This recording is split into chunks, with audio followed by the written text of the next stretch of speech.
Between 1958 and 1962, tens of millions of people died in China.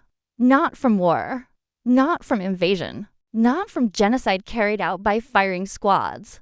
They died from policy. And yet, today, Mao Zedong's portrait still hangs over Tiananmen Square. His face remains on China's currency. His body lies preserved in a mausoleum visited by millions. This video isn't about praise. And it's not about demonization. It's about something far more uncomfortable. Why China believes it cannot erase Mao without erasing. It's self. The number.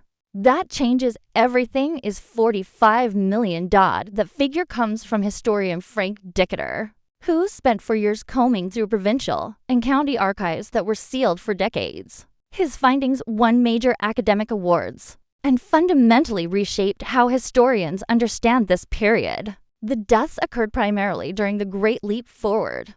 Estimates vary.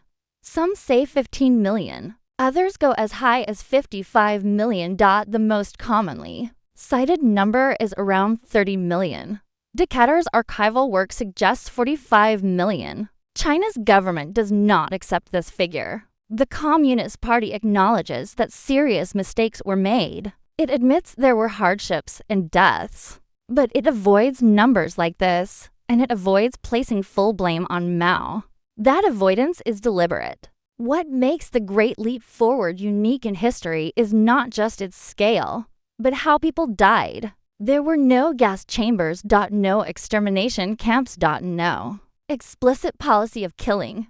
Most people starved. They starved because the system designed to feed them was broken, and because the political system made fixing it nearly impossible. Mao wanted China to overtake Britain in industrial output within 15 years. He looked at the Soviet Union and believed China could move faster.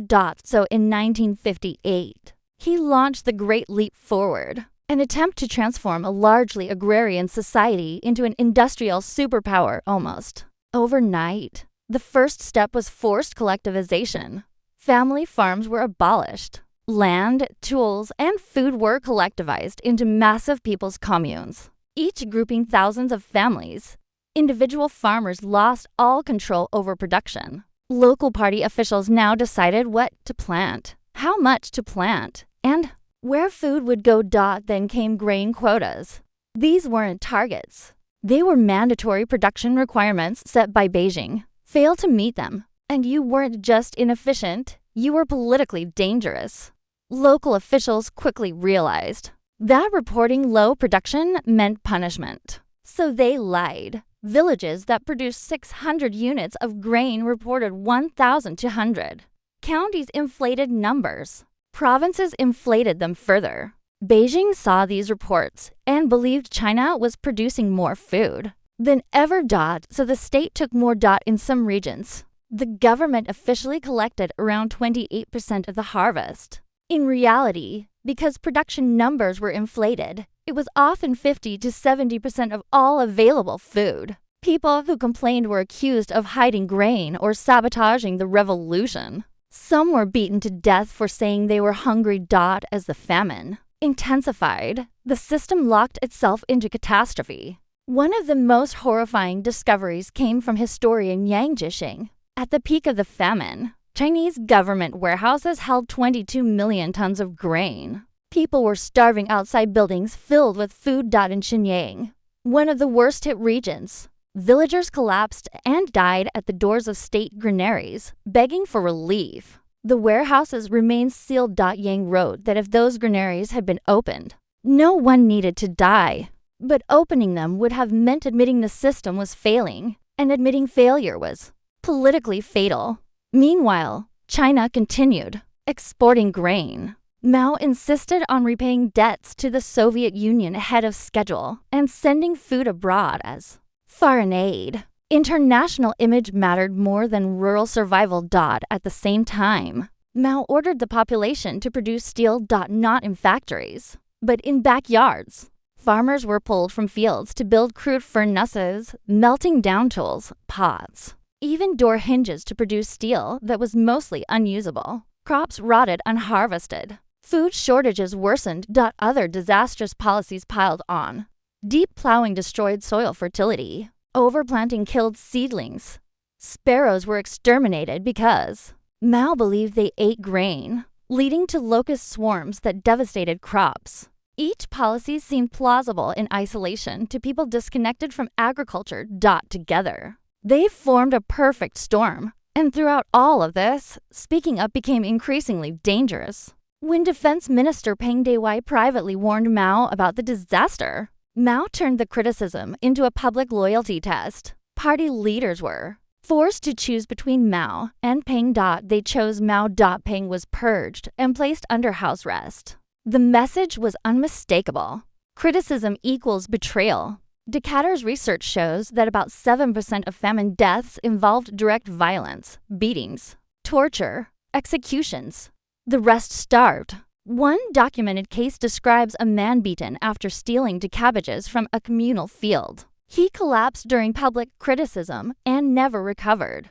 Correction was impossible. The worse things got, the more dangerous it became to say so. So why does Mao remain untouchable?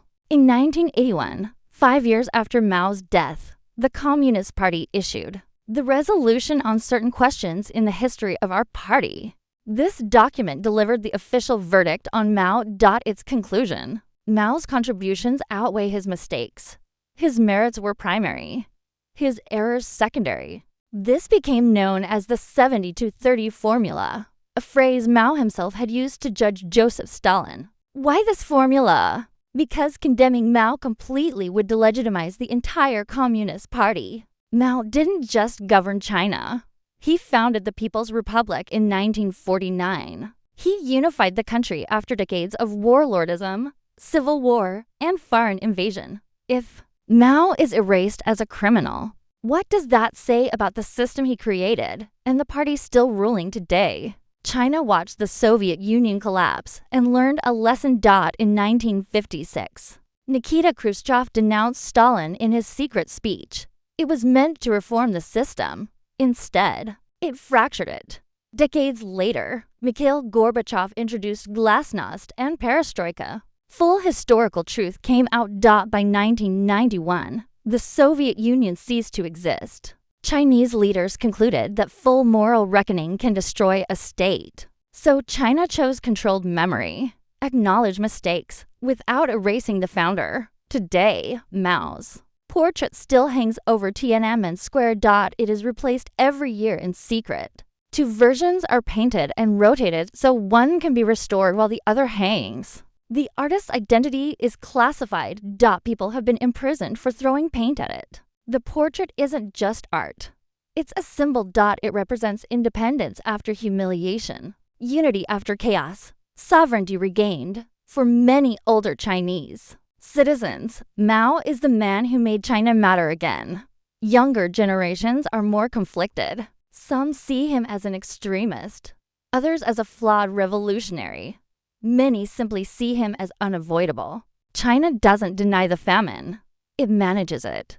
The Great Leap Forward appears in textbooks as 3 years of natural disasters and economic difficulty. Policy errors are mentioned, but not 45 million deaths. Photos, testimonies, and emotional weight are stripped away. Books like Yang Jixing's Tombstone are banned on the mainland, but available overseas. This isn't amnesia. It's strategic. Memory. The Communist Party controls how history is framed to prevent it from undermining the present. If Mao were erased, China wouldn't just lose a man. It would lose its origin story. And that's a risk the party refuses to take. So the portrait stays. The formula holds. Stability wins. The dead remain silent, and China moves forward, carrying a past it can acknowledge, but never fully confront. Make of that what you will.